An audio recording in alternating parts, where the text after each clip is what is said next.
चंपक बहुत निर्धन आदमी था। एक टूटे फूटे घर के सिवा उसके पास और कुछ भी नहीं था। ना तो उसका घर था और ना ही कोई परिवार। एक दिन वो भूखा प्यासा जा रहा था। कैसी जिंदगी जी रहा हूँ मैं भगवान। ना तो मेरे पास पैसे हैं और ना ही मेरा कोई परिवार है। ऐसी जिंदगी जीने से तो अच्छा है कि मैं मर ही जाऊं। वैसे भी किसी को मेरे जीने या मरने से कोई फर्क नहीं पड़ता। चंपक अपनी जिंदगी से तंग आकर नदी पर अपनी जान देने जा रहा था। तभी रास्ते में उसने देखा कि एक मुर्गी अपने एक अंडे के पास बैठी हुई है। तभी वहाँ एक बड़ा बिल्ला आता है। बिल्ला अंडे के पास आने लगता है। उसे पास आता हुआ देख मुर्गी अपने पंख फड़फड़ाने लगती है। बिल्ला उस अंडे को अपने मुंह में पकड़ लेता है। बचाओ, कोई मेरे बच्चे को बचाओ। मुर्गे की आवाज सुनकर चंपक वहाँ जाता है। मुर्गी के अंडे को बिल्ले के मुंह में देखकर चंपक वहीं पड़ा हुआ एक डंडा उठाता है और बिल्ले को पीटने लगता है।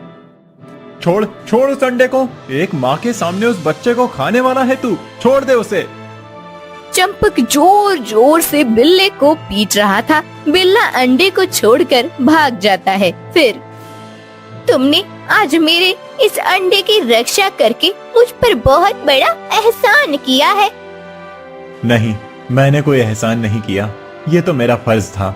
लेकिन तुम एक मुर्गी होकर हम इंसानों की भाषा में कैसे बात कर रही हो? वो तुम्हें बाद में पता चल जाएगा। लेकिन ये बताओ कि तुम इतने मायूस होकर कहाँ जा रहे थे? मेरा इस दुनिया में कोई नहीं है। मैं बहुत गरीब हूँ। मेरे पास कोई काम नहीं है। मेरे जीने का कोई अर्थ नहीं है। इसीलिए मैं अपनी जान देने जा रहा हूँ। क्या जान देने जा रहे थे? जान देना ये किसी भी समस्या का समाधान नहीं है। लेकिन मैं जीकर भी क्या करूँ? मेरे जीने का कोई आधार नहीं है और ना ही कोई फायदा। नहीं, ये कोई उपाय नहीं है। तुम्हारी इस समस्या से बाहर निकलने में मैं तुम्हारी मदद करूंगी। ये लो, ये मेरा अंडा। कुछ दिनों के बाद इससे एक मुर्गी बाहर आएगी जो तुम्हें रोज अंडे देगी। तुम उन अंडों को बेचकर अपना गुजारा कर सकते हो। तुम्हें पैसे मिल जाएंगे और तुम अपना जीवन सुधार सकोगे। क्या मुर्गी रोज अंडे देगी? हाँ, समय आने पर तुम्हें सब पता चल जाएगा कि ये सब क्यों और कैसे हो रहा है। अभी तो तुम सिर्फ ये अंडा लेकर अपने घर जाओ और अपनी जान देने का विचार हमेशा के लिए त्याग दो।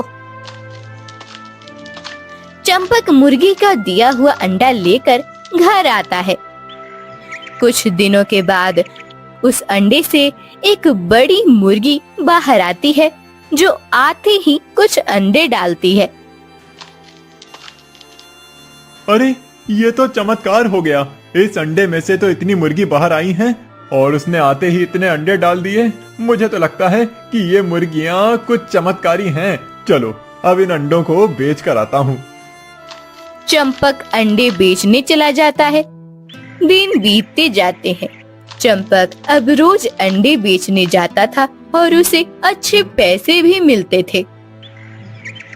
एक दिन, अरे चंपक, तुमने कितनी मुर्गियां पाली हैं? रोज अंडे बेचने जाते हो। राव जी, मैंने तो एक ही मुर्गी पाली है। मेरे पास ज्यादा मुर्गियां रखने की जगह कहाँ है? क्या? सिर्फ एक मुर्गी? एक मुर्गी इतने अंडे देती है रोज? कमाल है। हाँ, मेरी मुर्गी कमाल की तो है। कुछ दिनों के बाद उस राज्य के महाराज की पत्नी बहुत बीमार हो जाती है। उनकी कमजोरी किसी भी औषधि से कम नहीं हो रही थी। तब महाराज, महारानी इतने दिनों से बीमार हैं, उनकी कमजोरी ठीक होने का नाम ही नहीं ले रही। अगर ऐसा ही चलता रहा तो महारानी का स्वास्थ्य और बिगड़ सकता है। मैं तो उसी के बारे में विचार कर रहा हूँ महामंत्री जी, परंतु समझ नहीं आ रहा कि ऐसा क्या उपाय करें कि महारानी की कमजोरी कम हो जाए। वैद्य जी की सभी औषधि देकर देख ली, कई प्रकार के